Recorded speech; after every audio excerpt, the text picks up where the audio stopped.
रात को केशी घाट पे मत जाना, उसकी मुरली मत सुन लेना। वृंदावन की डगर डगर तेरा ही तो साया है। राधा रानी का अंग कैसा था? नमस्कार। कभी ये सोचा है कि श्री राधा और कृष्ण का विवाह हुआ भी था या नहीं? और अगर हाँ, तो फिर ये कहानी इतनी रहस्यमयी क्यों है? आज हम सब मिलके शास्त्रों में छिपे कुछ ऐसे ही अनसुने और अद्भुत रहस्यों से पर्दा हटाएंगे। तो चलिए अपने इस यात्रा की शुरुआत सबसे बड़े सवाल से करते हैं। क्या राधा और कृष्ण का विवाह सच में हुआ था?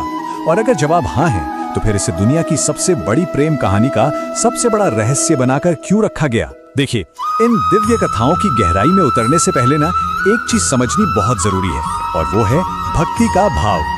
इन दिव्य लीलाओं को समझने के लिए तर्क से कहीं ज्यादा दिल के भाव की जरूरत पड़ती है। मतलब भक्ति में बाहरी दिखावा उतना मायने नहीं रखता जितना दिल का सच्चा भाव। आइए इसी बात को एक छोटी सी कहानी से समझते हैं। हुआ यूं कि एक बार नारद मुनि ने भगवान नारायण से पूछ लिया, प्रभु, एक कर्मकांडी ब्राह्मण है, बहुत ज्ञानी है, और एक साधारण सा मोची है, दोनों में से आपके धाम पहले कौन पहुंचेगा? भगवान मुस्कुराए और कहा, नारद, जाओ और दोनों से बस एक सवाल पूछो।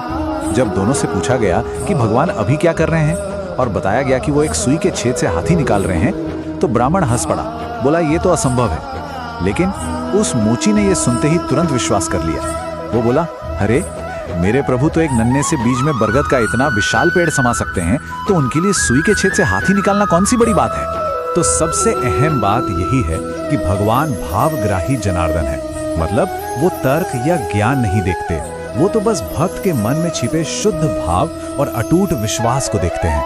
अब जब हम सब सही मानसिकता में हैं, तो चलिए राधा रानी के उन रहस्यों से पर्दा उठाते हैं। अब हम उस कहानी की ओर बढ़ रहे हैं जो लाखों करोड़ों लोगों के मन में हमेशा एक सवाल बन के रहती है कि आखिर राधा रानी का जन्म हुआ कैसे, और क्या सच में उनका विवाह कृष्ण से हुआ था? अक्सर ये सवाल उठता है कि महाभारत जैसे ग्रंथ में राधा जी का जिक्र क्यों नहीं मिलता? तो इसका जवाब बहुत सरल है। देखिए, जैसे रामायण में मुख्य रूप से श्री राम जी का वर्णन है, ठीक वैसे ही राधा रानी का विस्तृत वर्णन राधा उपनिषद, ब्रह्म वैवर्त पुराण, गर्ग संहिता और गीत गोविंद जैसे विशेष ग्रंथों में ही मिलता है। राधा रानी का जन्म वो कोई साधारण घटना नहीं थी, वो तो एक चमत्कार था। उनके पिता वृषभानु महाराज को वो यमुना नदी में एक सुनहरे कमल के पुष्प पर लेटी हुई मिली थी। उनका शरीर पिघले हुए सोने यानी तप्त कंचन की तरह दमक रहा था, और सबसे हैरान करने वाली बात, उन्होंने अपनी आंखें तब तक बंद रखी जब तक नन्हे कृष्ण ने पहली बार उन्हें अपना स्पर्श नहीं दिया। और अब सबसे बड़ा रहस्य, गर्ग संहिता जैसे ग्रंथ बताते हैं कि भांडीर वन के घने जंगल में किसी और ने नहीं बल्कि स्वयं ब्रह्मा जी ने पुरोहित बनकर श्री राधा और कृष्ण का एक गुप्त और दिव्य विवाह संपन्न कराया था। ये तब की बात है जब वे दोनों बालक थे, और इस लीला के लिए उन्होंने कुछ पलों के लिए एक युवा रूप धारण कर लिया था। देखिए, ये समझना बहुत जरूरी है कि उनका संबंध सांसारिक विवाह के बंधनों से कहीं कहीं ऊपर था। इसे कहते हैं परकीय भाव, यानी एक ऐसा प्रेम जो समाज के बनाए नियमों से परे है। इसे आध्यात्मिक प्रेम का सर्वोच्च रूप माना जाता है, जिससे भक्ति के आनंद को और भी गहरा और भी तीव्र बनाने के लिए रचा गया था। तो फिर सवाल उठता है कि अभिमन्यु कौन थे जिनके साथ राधा जी के विवाह की बात कही जाती है? शास्त्रों के अनुसार वो केवल एक डमी पति, मतलब एक नाम के पति थे।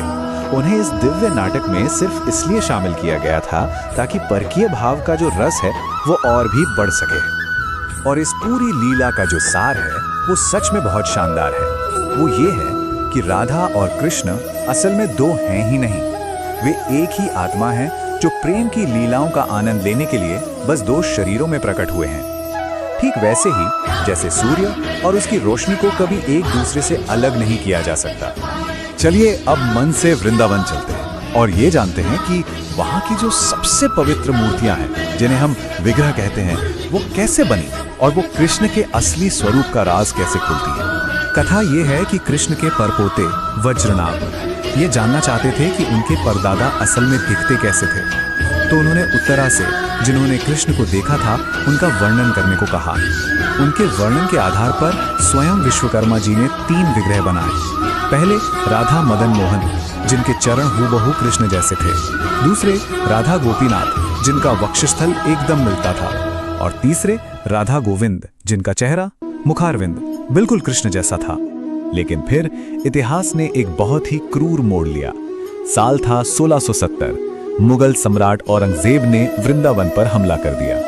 उसकी नजर गोविंद देव जी के 7 मंजिला भव्य मंदिर पर पड़ी और उसने उसे तोड़ने का हुक्म दे दिया। जैसे ही हमले की खबर फैली, भक्तों ने अपनी जान पर खेलकर इन पवित्र विग्रहों को रातों रात वहां से निकालकर सुरक्षित रूप से जयपुर और आसपास के राज्यों में पहुंचा दिया। और जानते हैं, यही वजह है कि आज भी जयपुर को गुप्त वृंदावन या छिपा हुआ वृंदावन कहा जाता है। अब एक ऐसी कहानी सुनते हैं जो ये दिखाती है कि राधा रानी अपने सच्चे भक्तों पर कैसे कृपा करती हैं और उनका और उनके भक्तों का संबंध कितना गहरा होता है। एक भक्त थे, नाम था दुखी कृष्णदास। वो हर रोज वृंदावन के सेवा कुंज में झाड़ू लगाने की सेवा करते थे, पूरी लगन से। एक दिन उन्हें वहां झाड़ू लगाते हुए राधा रानी की एक दिव्य पायल मिली। जब राधा रानी की सखी ललिता उसे लेने आई तो दुखी कृष्णदास ने प्रमाण मांगा। अंत में राधा रानी को स्वयं दर्शन देने पड़े। उन्होंने इतने प्रेम से वो पायल उनके माथे पर लगा दी जिससे वहां एक अनोखा तिलक बन गया। इतना ही नहीं, उन्होंने अपने हृदय से कृष्ण का एक विग्रह प्रकट करके उन्हें दिया और उनका नाम दुखी कृष्णदास से बदलकर श्यामानंद रख दिया। तो इन सभी अद्भुत चमत्कारी कथाओं का हमारे आज के जीवन के लिए आखिर मतलब क्या है? असल में ये सभी कहानियां हमें मानव जीवन के असली उद्देश्य की ओर एक बहुत बड़ा इशारा करती हैं।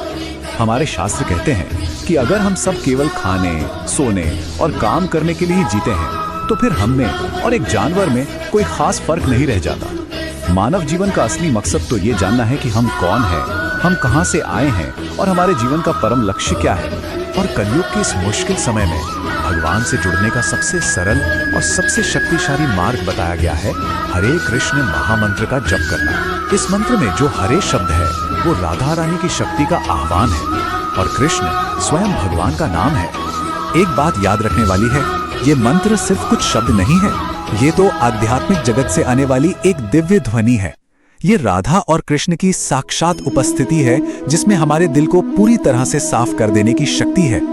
तो अब सवाल ये उठता है कि क्या हम सब इस दिव्य ध्वनि को अपने जीवन में उतारने और उस दिव्य प्रेम को अनुभव करने के लिए तैयार हैं?